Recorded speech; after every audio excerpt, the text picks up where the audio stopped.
Indian army reportedly carried out a massive drone attack on Alpha independent camps along the border with Myanmar. आज सुबह तड़के भारतीय सेना ने ड्रोन की मदद से म्यांमार में जो उल्फा के NSCN के जो आतंकवादी शिविर हैं वहां पर हमला किया है। 100 ड्रोन की मदद से ये हमला किया गया है। कुछ सोर्सेस कह रहे हैं कि 300 करीब ड्रोन का इस्तेमाल हुआ है। 1 घंटे तक गोली यहाँ पे गोला गिराते रहे वो अलग अलग कैंप्स। यहाँ से ड्रोन्स भेजे गए हैं और उन ड्रोन्स की संख्या बताई जा रही है 100 से 150 की संख्या में ड्रोन्स थे और ये साइलेंट ड्रोन्स थे, आवाज बिल्कुल नहीं आ रही थी। जंगल के बीचों बीच एक बौद्ध मॉनेस्ट्री है और वहां पे कैंप है और 2 उग्रवादी संगठनों का हेडक्वार्टर्स वहां पे बना के रखा है और वहां पे ऊपर से जाके बम गिराया है और उसके बाद बम गिरा के चुपचाप चला आया है। कौन देखने जा रहा है कितने मरे? जो मरना है मरे।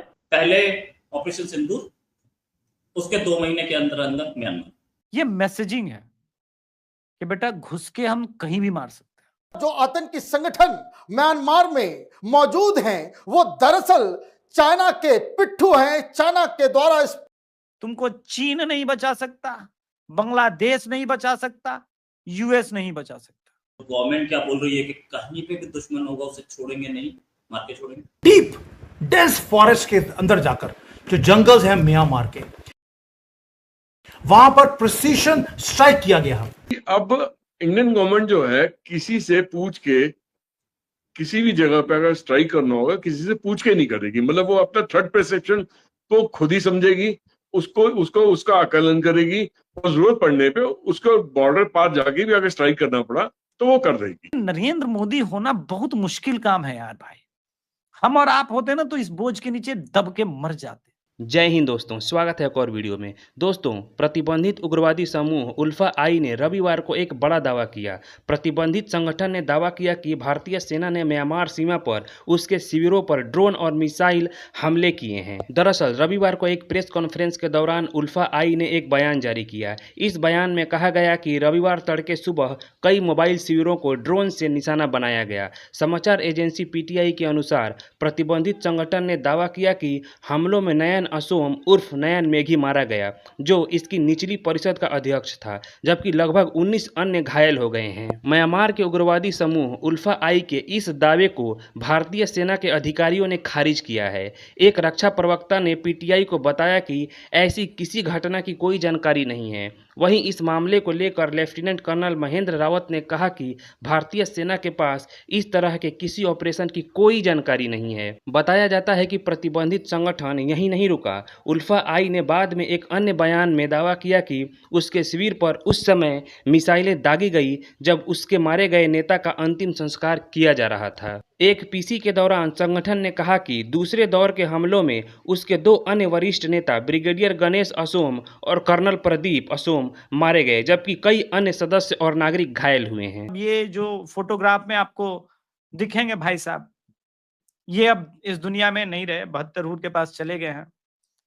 लेकिन इसमें जो आप देख रहे हैं ना कि अल्फा 1 के कैंप्स के अंदर वो जो बॉर्डर पे हुआ है, टॉप कमांडर नयन ओसोम, ठीक है, ये लोग नहीं रहे। इसमें एक चीज जो ये क्रॉस बॉर्डर ऑपरेशन और इन सब के बारे में जो बातचीत हो रही, एक चीज लोगों को पता नहीं है। बहुत दिनों से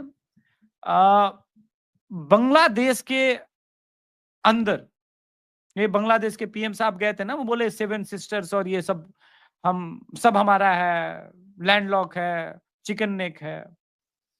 ये मैसेजिंग है कि बेटा घुस के हम कहीं भी मार सकते हैं, हम वो हैं। ये मैसेज है जो एक वहां बैठे हुए हैं 7 समंदर पार और एक जो पड़ोस में बैठे हुए हैं जो चीन के खासम खास बनते हैं, इनको मैसेज है कि ये मेरा एरिया है और इसकी गुंडई हम। अभी आप लोगों ने कई चैनल्स पर देखा होगा कि भारत ने कई अपने आइलैंड्स को रिक्लेम किया है। फेक न्यूज है, वो हमारे ही थे।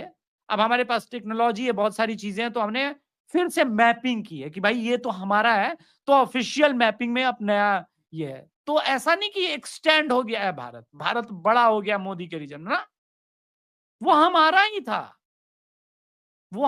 था, हम बोलने से ही चकते थे। तो वो एक जो है फैक्ट है। इस सर्जिकल स्ट्राइक का तीसरा कारण बताता हूं।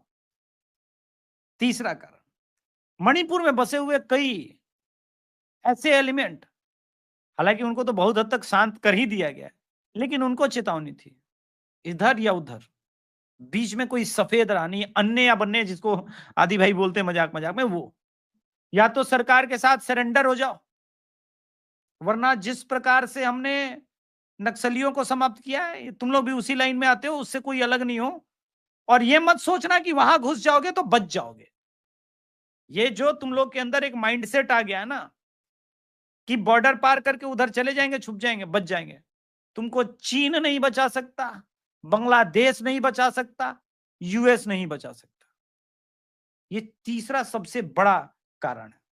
अब मोदी जी को ऑपरेशन सिंदूर से लेकर के कई बार पिछले कई दिनों से गाली, देखिए नरेंद्र मोदी होना बहुत मुश्किल काम है यार भाई। हम और आप होते ना तो इस बोझ के नीचे दब के मर जाते। इंटरनल इतने इश्यूज, कॉन्फ्लिक्ट तैयार किए जा रहे हैं। लगभग 100 ड्रोन जो हैं वो म्यांमार बॉर्डर क्रॉस करके वहां पे जो उल्फा आतंकवादी हैं या NSCN के आतंकवादी हैं, उनके जो इंसर्जेंट कैंप्स थे वहां पे जाके, ये सैगॉन रीजन है वहां पे म्यांमार में, वहां पे जाके इन UAVs ने या ड्रोन्स ने वहां पे जाके अटैक करा, उनके कैंप्स को ध्वस्त करा। और इसका वो आधिकारिक तरीके से, मतलब वो अल्फा जो है, जो वो इस चीज का पुष्टि कर रहे हैं कि कह रहे हैं कि उनके 3 सीनियर लीडर्स, जो कि जिसमें से एक लेफ्टिनेंट जनरल नयन मेढी करके है, अका नयन असोम भी उसको कहा जाता है, वो भी मारा गया। और इसके अलावा लगभग 19 से 20 उनके जो कैडर के जो सिपाही थे, जो कि उस एरिया में ट्रेन हो रहे थे, उनको वो भी इंजर्ड हुए हैं या मारे गए हैं।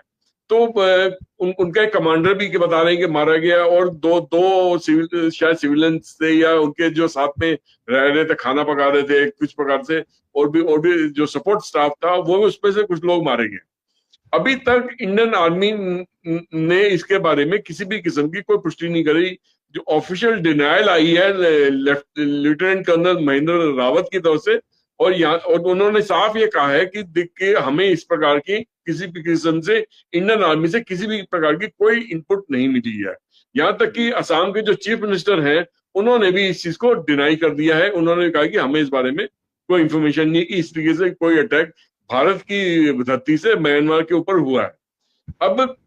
अब ऐसा तो हो नहीं सकता कि म्यांमार में अगर ये अल्फा के जो कैंप्स हैं, जिसको बहुत बड़ी बैकिंग मिलती है चाइना से, और उनको ट्रेनिंग भी दी जाती है, उनको असला भी दिया जाता है, उनको पैसा भी दिया जाता है, उनको और भी बहुत सारी टेक्निकल सपोर्ट दी जाती है भारत के अंदर गड़बड़ी फैलाने के लिए या ड्रग्स का धंधा करने के लिए, इलीगल रूट से आर्म्स जाने के लिए, ताकि जो इंडिया के अंदर जो 7-8 जो नॉर्थ ईस्ट स्टेट्स है, वहां पे गड़बड़ी फैलाई जाए और एक गुट को दूसरे गुट से लड़वाया जाए, उसका फायदा उठाया जाए।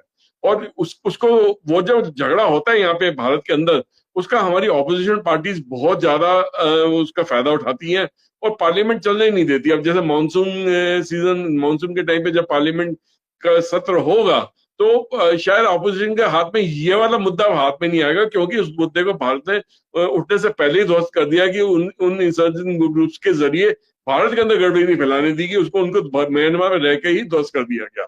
मगर इस चीज को पुख्ता तरीके से भारत की गवर्नमेंट जो आर्मी है वो वेरीफाई नहीं कर रही, ना ही मान रही है।